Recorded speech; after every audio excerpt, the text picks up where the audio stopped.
what the owners do. The WNBA complain about everything. They have a problem with everything. Oh, you guys, I don't like the way you guys worded things. Let's see.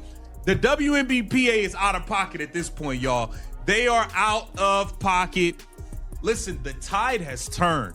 The WNBA seem to be more focused on trying to win the general public over rather than get a damn deal done. And that is the nastiest work in all of this. That sound of pure frustration you just heard? That's someone watching a professional sports league literally destroy its own golden moment.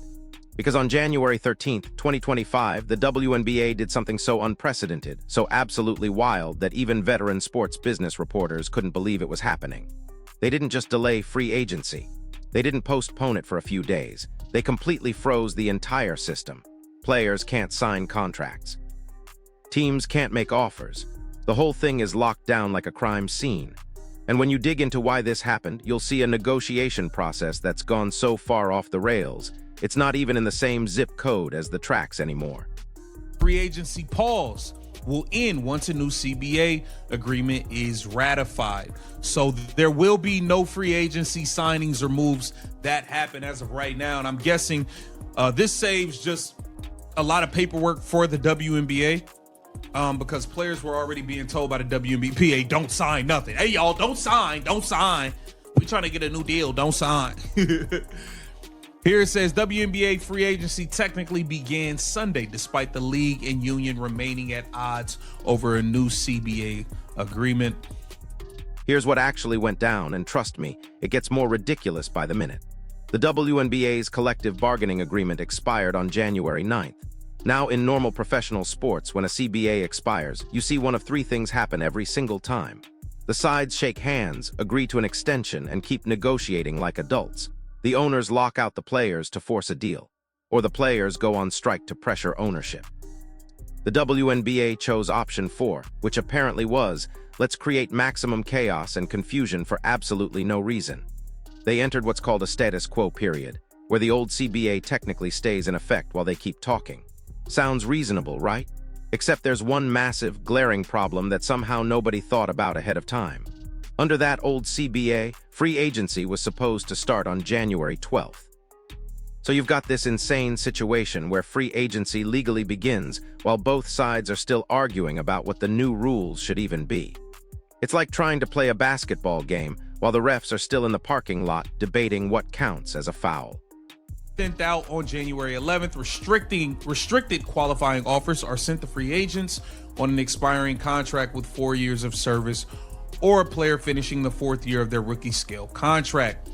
This offer, which comes with a 1-year contract and gives the player's previous team the right to match any competing offer, prevents them from becoming unrestricted free agents and designates them to a restricted free agent. Here it says the core designation, which the union has proposed removing. So the players want to get rid of this core designation. They don't. And that's where this... And get this. According to Front Office Sports, the league actually sent emails to every team's front office telling them to start sending out qualifying offers and core designations under the expired agreement. Let me explain why that's absolutely bonkers. A qualifying offer is how teams retain restricted free agents. It's basically a 1-year contract offer that gives the team the right to match any competing offer from another team. A core designation is the WNBA's version of the NFL franchise tag. It forces a player who would otherwise be a free agent to accept a 1-year supermax contract, whether they want to or not. Now here's the kicker. The players' union has been fighting to eliminate core designations in the new CBA because they hate how it limits player movement. So imagine being a team executive getting that email. You're being told to send contract offers under rules that might not exist in 2 weeks to players who have been explicitly told by their union not to sign anything. Multiple league sources told Front Office Sports that the reaction from team executives was pure confusion and frustration because everyone knew these offers were completely meaningless. It's like being asked to write checks with invisible ink. WNBA contacted every team's front office to advise them they can begin sending out qualifying offers and core designations under the expired agreement. The reaction from sources across the league was one of confusion and frustration. Multiple league sources told Front Office Sports that offers would be meaningless as no players would sign them, with an overhaul to the salary system being negotiated. Lexi Brown and Kelly. But wait, it gets even more ridiculous. On January 13th, after days of this absolute circus, the league and union finally agreed to a moratorium, a complete freeze on all free agency activity. No qualifying offers, no core designations, no signings, no negotiations. Everything stops until they finish the CBA talks. But here's the detail that shows you just how dysfunctional this whole process has become.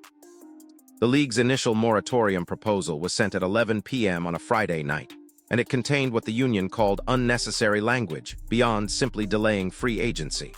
The union had to push back over the weekend, send their own counter-proposal to remove that language, and only then did the league finally agree. Even when they're trying to fix the mess they created, they couldn't help but create more conflict. It's like watching someone try to put out a fire with gasoline. Over Unrivaled's opening weekend, that a strike was not an immediate threat, but a measure the players are keeping in their back pocket. So these players still think they have leverage for whatever reason. I don't know how they believe they have leverage. I think it's absolutely insane, man.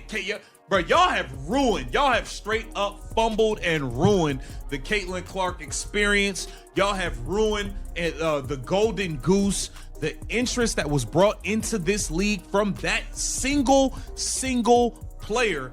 You guys have just... Now let's talk about what this is really about, because it's not actually about free agency rules or contract language.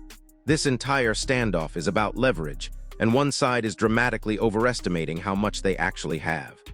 In December 2024, the WNBA players cast a near-unanimous vote to authorize a strike.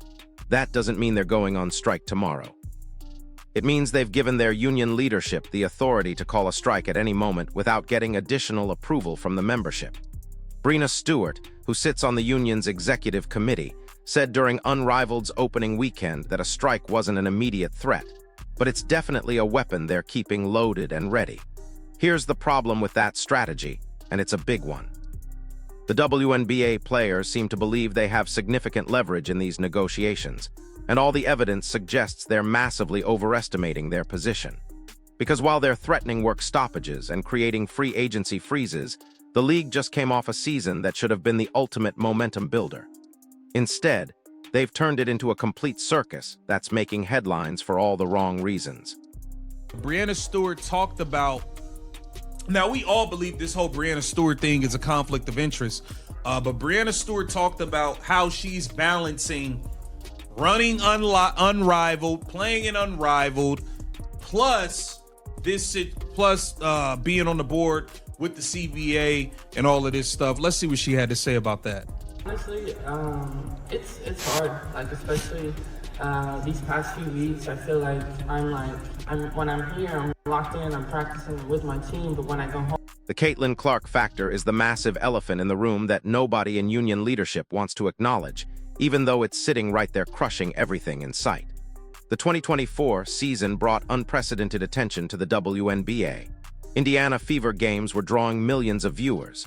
Attendance records weren't just broken, they were obliterated. Merchandise sales exploded to levels the league had never seen. National media coverage reached heights that seemed impossible just 2 years ago. And here's what the union doesn't want to admit. It was driven almost entirely by one player's star power and the curiosity she generated among casual sports fans. That's not an opinion or a hot take. That's what the actual ratings data shows, and the numbers are staggering. Games featuring Caitlin Clark averaged 1.2 million viewers. Games without her averaged under 400,000. That's a 3-to-1 difference. That's not just a marquee draw, that's a once-in-a-generation phenomenon. And instead of capitalizing on that momentum, instead of riding that wave into a smooth CBA negotiation that keeps everyone focused on basketball and growth, the league and union have created this mess that dominates headlines for all the wrong reasons. You know, we have EC calls, we have all these things that you have to be a part of because you want to make sure that everything is going exactly in according to plan. So I told Martha today, I said, you know, my brain is hurting a little bit, like having to think about all these things. But it's the position I want to be in, you know? I wanted to, obviously, be here at Unrivaled and help bring this to fruition and as a co-founder, but also I want to make sure that the league, the W, when it comes time to get back to that. And then there's the Breanna Stewart situation, which honestly deserves its own investigation, because it highlights a fundamental conflict of interest that should not exist in professional sports negotiations. Stewart is a co-founder of Unrivaled, the new 3-on-3 league that's paying WNBA players to compete during the offseason. She's also currently playing in Unrivaled, making money from Unrivaled, and she's simultaneously serving on the WNBA Players Union Executive Committee, helping to negotiate the new CBA. Let's be crystal clear about what that means, because the implications are wild. She's negotiating on behalf of WNBA players while running a competing basketball league that directly benefits if WNBA players become dissatisfied with their compensation. If CBA talks break down and players feel undervalued by the WNBA, where do you think they're going to look for alternatives? Unrivaled suddenly becomes way more attractive. Stewart has a direct financial incentive for WNBA negotiations to be contentious and difficult. That's not speculation or conspiracy theory. That's basic economics and common sense. It's going to be a generational shift in the CBA. All right, so she trying to do both. I think it's a conflict of interest. I don't even think she should be able to be on the board for the WNBA at this point. But WNBA free agency is officially frozen. Get down in the comments. Let me know what you guys think. This is Keep the Vision. Listen to how she describes trying to balance these responsibilities, and tell me this doesn't sound completely insane. She admits her brain hurts from trying to manage unrivaled operations, playing in unrivaled games, and participating in executive committee calls about CBA negotiations. She says it's a position she wants to be in, that she wants to help bring Unrivaled to fruition while also ensuring the WNBA gets what she calls a generational shift in the CBA. But here's the thing: you can't serve two masters, especially when those masters are competing against each other. You can't negotiate in good faith for WNBA players while simultaneously building a business that competes with the WNBA for those same players' time, energy, and loyalty. The conflict is inherent and unavoidable. It's like having a McDonald's executive negotiate on behalf of Burger King employees. The incentives are completely backwards. So where does this leave us? Let's break down what's actually at stake in these CBA negotiations, because the issues go way beyond just salary numbers. First, there's the core designation fight, and both sides are dug in like it's World War III. The union wants to eliminate it entirely. They argue it restricts player movement and gives teams too much control over star players. The league wants to keep it because it protects franchises from losing their best players without any compensation. Under the current CBA, a player can only be cored twice in their career, and it comes with a fully guaranteed Supermax contract. That's not nothing. We're talking about the highest salary in the league for 1 year. But players see it as handcuffs that prevent them from choosing where they want to play. They want complete unrestricted free agency. The league sees it as necessary protection for small market teams that can't compete with big markets in free agency bidding wars. Second, there's revenue sharing, and this is where things get really spicy. WNBA players currently receive approximately 50% of league revenue, which is actually higher than the NBA's effective split when you account for the fact that NBA players pay for benefits out of their share. But WNBA players want more transparency about what counts as revenue and what gets deducted before the split happens. They want to see the actual financial books, not just summary reports. The league has been resistant to that level of disclosure, which creates suspicion among players. Their thinking is logical. If the league is claiming they're already giving players a fair share, why not prove it by opening the books completely? The league's resistance makes it seem like they're hiding something, whether they actually are or not. Third, there's the salary structure itself, and the gap between what players want and what the league says it can afford. The current Supermax is around $230,000, which sounds decent until you realize these are the best women's basketball players in the world. The union is pushing for significant increases across all salary tiers. The league's position is that salaries need to be tied to actual revenue growth, not projected future growth based on maintaining the Caitlin Clark effect. They point out that most WNBA teams still lose money and are subsidized by their NBA ownership partners. The players counter that you can't grow revenue without investing in the product first, and that includes paying players enough that they don't have to play overseas in the offseason just to make a living wage. Both sides have valid points, but neither trusts the other's numbers. Fourth, there's the issue of benefits and working conditions, and this is where you really see the gap between men's and women's professional sports. We're talking about everything from travel accommodations to maternity leave to mental health support. The 2020 CBA made significant improvements in these areas. Players now fly commercial instead of taking buses between cities like they're a college team. They get private hotel rooms instead of sharing. They have better medical coverage and support systems. But the union argues there's still a massive gap between WNBA standards and what NBA players receive. The league argues that's an apples-to-oranges comparison given the revenue difference between the two leagues. The players say that's exactly the problem they're trying to solve. Here's what makes this negotiation particularly dangerous for both sides. They both have legitimate points, but neither side trusts the other, and that mutual distrust is poisoning every conversation. The players don't trust the league's financial claims because the league won't open the books completely. The league doesn't trust the players' revenue projections because they're based on maintaining the Caitlin Clark effect, which may or may not be sustainable long-term. And that mutual distrust is exactly why we end up with situations like the free agency freeze. Neither side wants to blink first, so they create these ridiculous standoffs that make everyone look incompetent. But here's where the union is making a massive tactical mistake that could backfire spectacularly. By authorizing a strike and creating this confrontational atmosphere, they're gambling that public opinion will side with the players over the owners. Maybe in 2019 or 2020, that would have worked.